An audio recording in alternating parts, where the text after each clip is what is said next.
Les Guépards du Bénin enregistrent une nouvelle défaite ce mardi 27 septembre 2022 face au Barea de Madagascar. 3-1, c'est le score final qui a sanctionné cette rencontre dominée techniquement par les poulains du coach Nicolas Dupuis. Si Toussaint Ayegou a répondu à la 17e minute à l'ouverture du score de l'attaquant malgache Olivier Randria, les poulains de Moussa Latoundji vont concéder 2 nouveaux buts au retour des vestiaires à la 61e et à la 82e minute. Des réalisations signées Julio Kenny et Ryan Analdo. Ces 2 défaites enregistrées par le 11 national laissent un goût amer dans le cœur de certains supporters.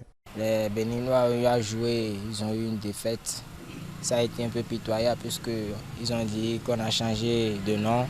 Le coach ici est venu un peu de modification, mais toujours ça ne donne rien. Avec tous ces résultats, à vrai dire, l'avenir du football béninois ne promet en fait rien du tout. 2 matchs, 2 défaites, ça ne marche pas, mon frère, ça ne marche pas. Franchement, ça ne peut pas aller. C'est l'entraîneur, le manque d'insuffisance de l'entraîneur. C'est ça qui donne les résultats là. Sinon, au Bénin, il y a des gens qui jouent au football. Au Mauritanie ou bien Madagascar, ils sont quoi? Ils n'ont pas 2 têtes.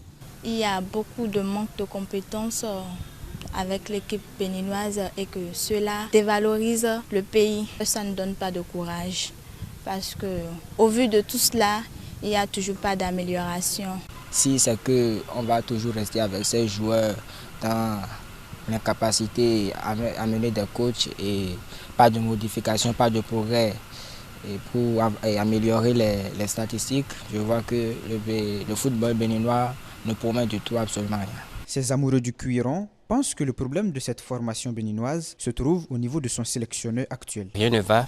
Il va falloir qu'au niveau de la fédération, qu'ils puissent revoir tout ce qui se passe parce que franchement, il faut qu'on change un entraîneur. Si avec cet entraîneur-là, ça ne peut pas aller, il faut qu'on amène un autre entraîneur qui ait un peu l'expérience plus que l'autre. Qu'on trouve de meilleurs coachs pour eux. Bon, c'est à voir avec le président de l'administration sportive du Bénin, le ministre du sport, et aussi voir un bon coach, même si ce n'est pas un coach de notre pays, si c'est un coach d'extérieur qui sera dans la mesure de bien révéler les affaires, je pense que ça peut aller. Les regards sont dorénavant tournés vers l'instance fêtière du football et le ministère des Sports en ce qui concerne la prise d'une décision relative au maintien ou non de Moussa Latoundji au poste de sélectionneur national par intérim. Sur la question, il faut noter que selon certaines rumeurs, la piste Philippe Troussier est évaluée.